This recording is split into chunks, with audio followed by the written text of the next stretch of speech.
Ladies and gentlemen, welcome to the Think Tank podcast. My name's Maria Vamvouklis from The Conscious CEO. I chat with various experts who are making an impact in the universe on topics such as business systems, personal branding, pitching, lead generation, revenue and profit, mindset, public speaking, and even team culture in the world of business.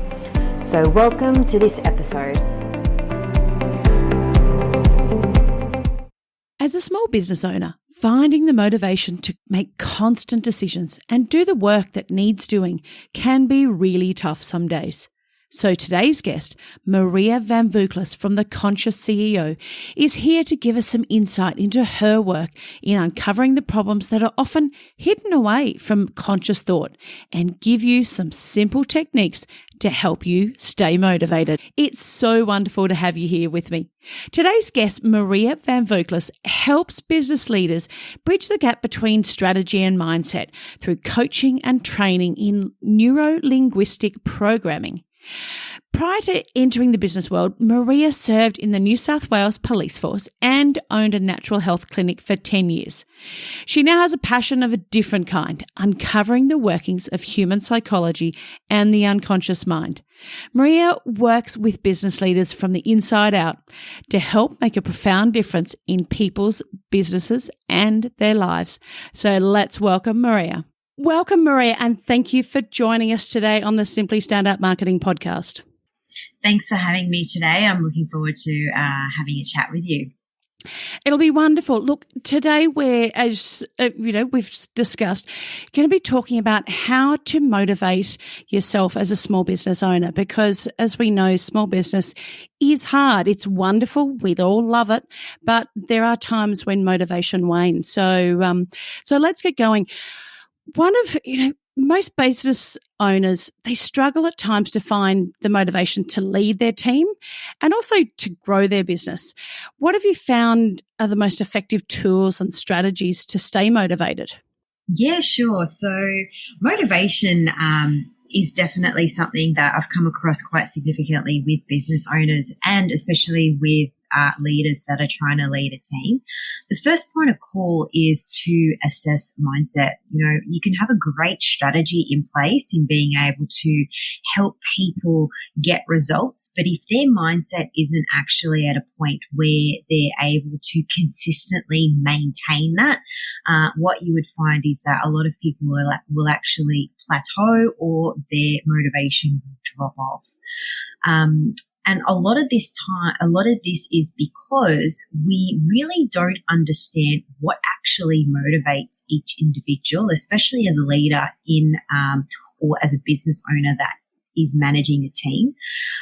We need to understand each person's psychological makeup in terms of what motivates them, why they do what they do for you, and why they're working for you, and why they're working in that specific role.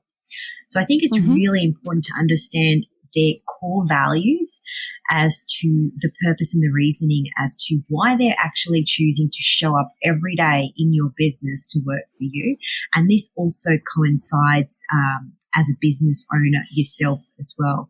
So another way to look at this is to really understanding what's your why and why you're doing what you're doing every day in your business to keep you motivated and keep you going, because business is never a straight journey where it's smooth sailing. There are some obstacles and challenges, and you need to take a different course at times, and the road can get bumpy. And the one thing that keeps business owners going and successful is that motivation to just keep going no matter what. And it's that real core why and reasoning as to why they do what they do. Yeah, absolutely. Look, I've done a lot of work on mindset especially in the last 12 months, but it's incredible how much your mindset and your limiting beliefs has on how you run your business, because you can be the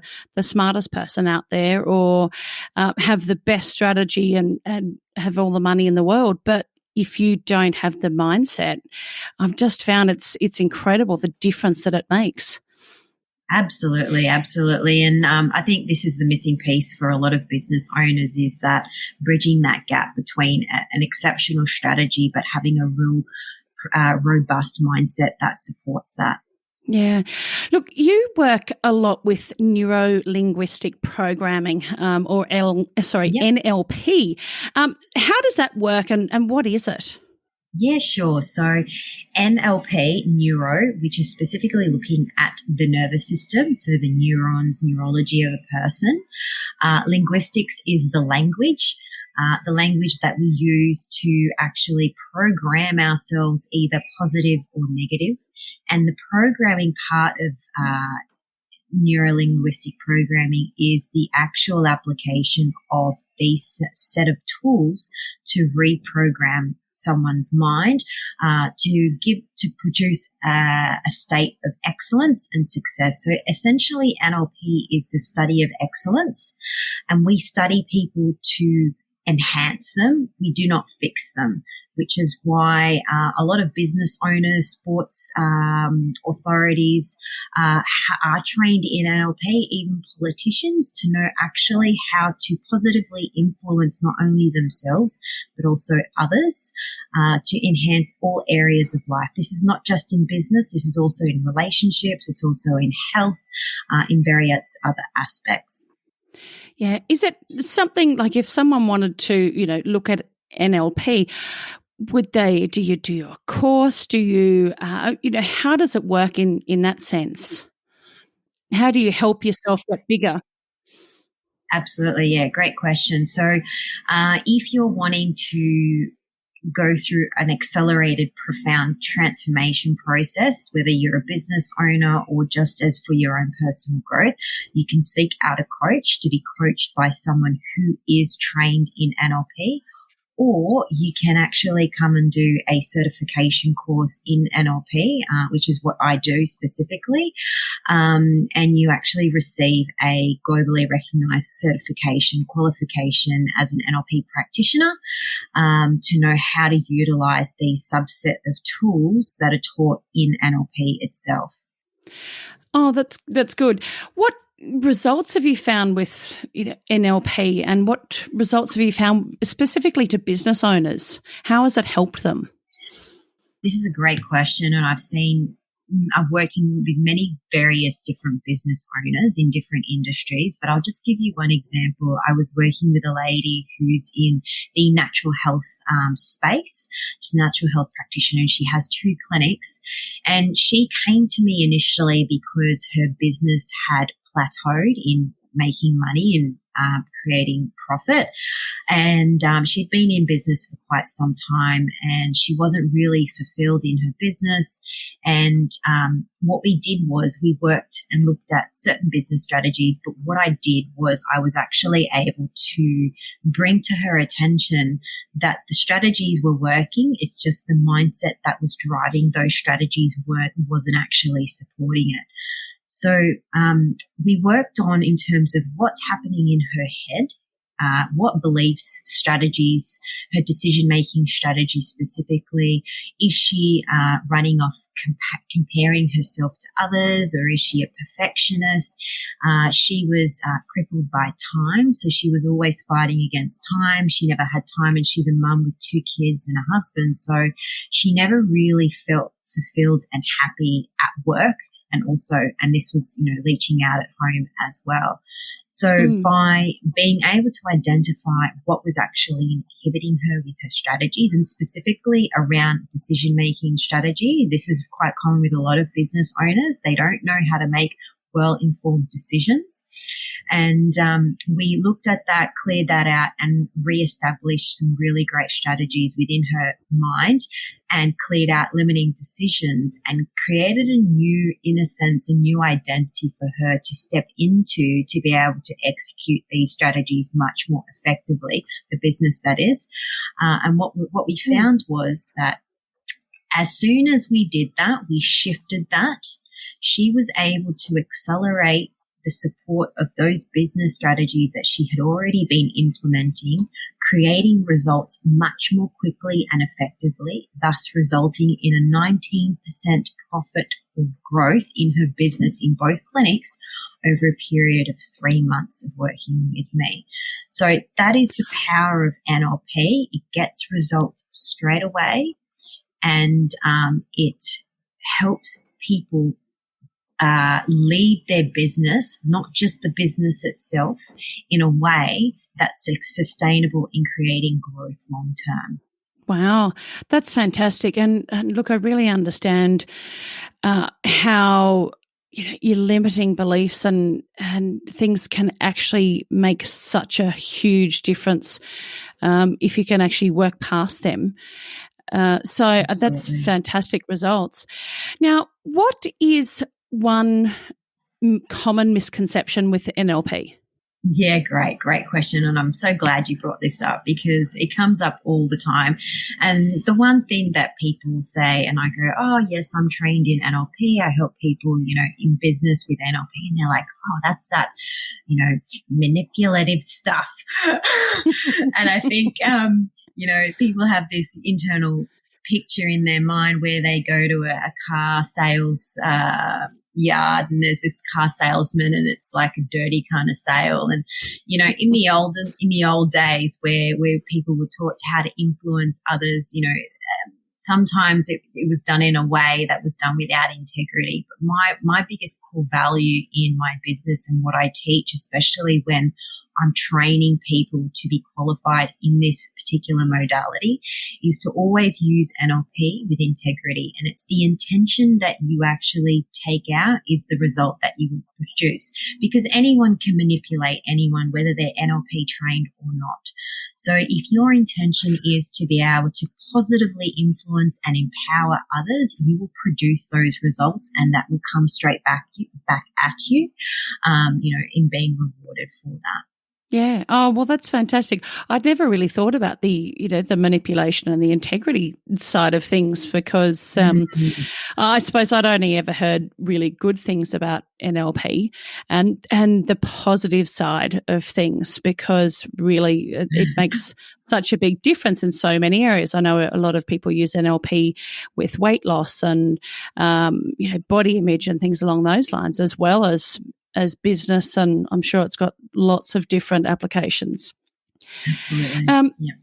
Now, what's one simple technique that people who are listening can implement today that'll actually help improve their motivation or help them with their business? Because it's always good to go away with something that they can do. Yeah, sure. If you're a solopreneur, so there's various ways to look at this. So if you're a solopreneur and you're on your own and you want to be consistently motivated every day, what I would suggest is looking at your values. And all you have to do, for example, if you are making sales for that day or on sales calls, you just ask yourself, why is sales important to me? And you ask yourself this until you empty out and you get a big list. Then what you do is you remind yourself every day of those top 4 values, because that's what actually drives your decisions in what you do and why you do what you do in your business. Another aspect in terms of how to motivate yourself, which is what I love, some people may have heard of this if they're familiar with Tony Robbins, is anchoring. And this is one of the techniques that is taught in NLP. Now, anchoring can be done through sound, it can be done through visual, it can also be done through touch. And we have anchors set up throughout various aspects of our lives. Everything is an anchor. But one thing that's really great is having a particular song or a mantra that you say to yourself that acts as an anchor that triggers that motivation. As you do that, though, make sure that the internal picture that you're creating within your own mind is empowering as well, so it matches that anchor. So that's the missing link that a lot of people forget. You've got to create that internal picture within your own mind as a positive, empowering thought and image linked with the external anchor that you're producing. Now, if you're a leader in your team, you can do the same thing. You can create a mantra. Normally they have like a phrase, sometimes in the beginning of business meetings, or a quote that's really powerful, and you get them to visualize what it is to create what they're doing for that day, whether it is a common business goal, and to visualize that and to making sure that you've got an internal picture linked to that external anchor. Yeah, that's fantastic. Have you got some examples of anchors or mantras that you particularly love yourself and use? Yeah, sure. So mantras that I use is like, what must I do that I cannot, that I need to do that I must. So that's kind of introverted questioning. So you can do that. I think I can, I think I can, I think I can. I must is another one. Oh, yep. Yeah. And that comes from a really old cartoon back in, I think it was like the 70s or 60s. And I've taken that phrase from that, and I actually use that in my trainings because it empowers people to do so. What else is there? The other anchoring you can do is a song, like a really powerful song. And you just close your eyes as you're listening to that song, and you visualize the goal of what you're wanting to achieve for that day or that week. So you've got to make sure that you link that internal picture with the feeling and also with the external anchor that you're creating. That's the key. Yeah. Oh, well, that's really good. That'll give everyone something to at least start with. Is always really important, and to give that a go, to actually to find that motivation some days is really hard. I know this week it's I'm certainly not having the best week. And I must say this morning I did turn on, just while I was in the shower, I turned on, I've got a Spotify list called that I've named Happy, and just those really uplifting songs to go, okay, let's get through it. Let's get into this. Let's turn the attitude around and get going, which I find does make a really big difference some days, on those days when you're struggling to get kids out the door, and it's a good reset. But there's so much more that we can do. And I love how you said, attitude, because I think that's a really great key component. It's about shifting your attitude and shifting an attitude towards excellence. How can I do something better today that I didn't do yesterday? And then really looking forward to what can I do moving forward, rather than what did I do yesterday that I, and dwelling on the past. So that's a really great key point that you actually brought up. Yeah. So, look, that's wonderful. I think that's it's a great place for people to start, and if they've never heard of NLP, it's a good introduction for them. Now, where can our listeners connect with you online? Yeah, sure. So through my website, which is mariavamvouklis.com, and I'm sure you'll put the spelling of that somewhere. I absolutely will. Or you can connect with me on LinkedIn, which is Maria Vamvouklis, or Facebook, The Conscious CEO as well. Fantastic. Look, thank you so much, Maria, for taking time and introducing us to NLP and helping motivate some small business owners. Thank you for having me. Thank you so much for tuning in, and I trust that this episode has been helpful for you in business. My name's Maria Vamvouklis from The Conscious CEO. Till next time, bye for now.